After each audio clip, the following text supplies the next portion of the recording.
ಇನ್ನು ಎಷ್ಟು ದಿನ ಹೀಗೆ ಸುಳ್ಳು ಹೇಳ್ಕೊಂಡಿರೋಣ ಅಂತ ತೀರ್ಮಾನ ಮಾಡಿದ್ದೀರಾ ಇಬ್ಬರು? ಹಾಂ,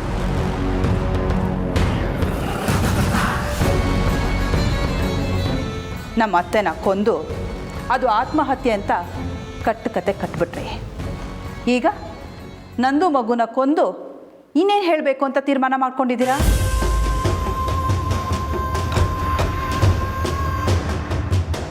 ಹೊರಗಡೆ ಹೋಗಿದ್ದಾಳೆ, ಇನ್ನೇನು ಬಂದ್ಬಿಡ್ತಾಳೆ ಅಲ್ವಾ? ಮನೆಯಿಂದ ಆಚೆ ಹಾಕಿದ್ಮೇಲೆ ಅವಳು ಹೇಗೆ ವಾಪಸ್ ಬರ್ತಾಳೆ?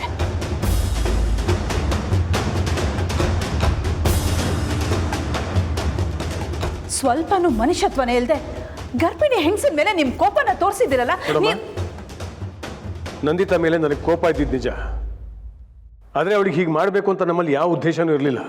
ಬೇಕಾದ್ರೆ ಕೇಳಿ ನೋಡು, ನಂದಿತನ ಹೊರಗೆ ಹೋಗು ಅಂತ ಹೇಳಿದೆ ಅಷ್ಟೇ, ಆದರೆ ಅವಳ ಮಗುಗೆ ತೊಂದರೆ ಆಗುವಂತ. ಸಾಕು ನಿಲ್ಲಿಸಿ.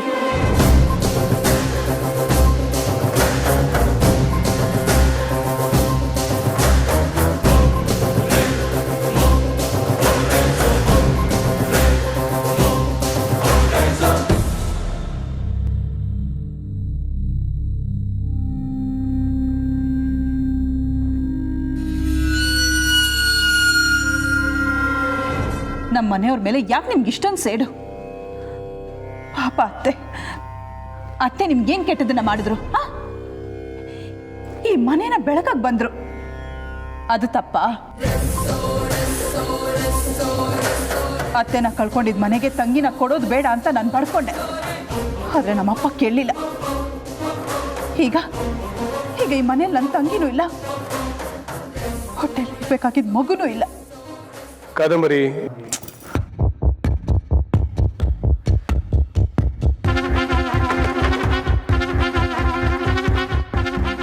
ಅಪ್ಪ ಊರಲ್ಲಿಲ್ಲ, ಅವ್ರಿಗೇನೋ ವಿಷಯ ಗೊತ್ತಿಲ್ಲ. ಒಂದು ವೇಳೆ ಗೊತ್ತಿದ್ದಿದ್ರೆ ಇಲ್ಲಿ ನಡೀತಾ ಇದ್ದಿದ್ದೆ ಬೇರೆ. ಸ್ವಲ್ಪ ನಾನು ಹೇಳೋದನ್ನು ಕೇಳು. ನಿಮ್ಮ ಅಪ್ಪ ಏನು ನಂದಿತನು ನನ್ನ ಮಗ ರಾಮಂಗೆ ಏನು ಮಾಡ್ದು ಅಂತ ಗೊತ್ತಾ?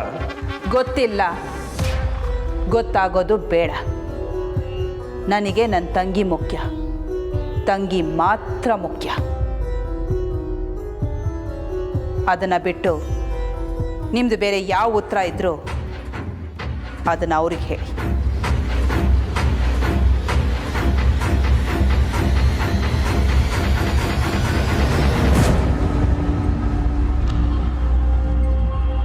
ಮೀಡಿಯಾ,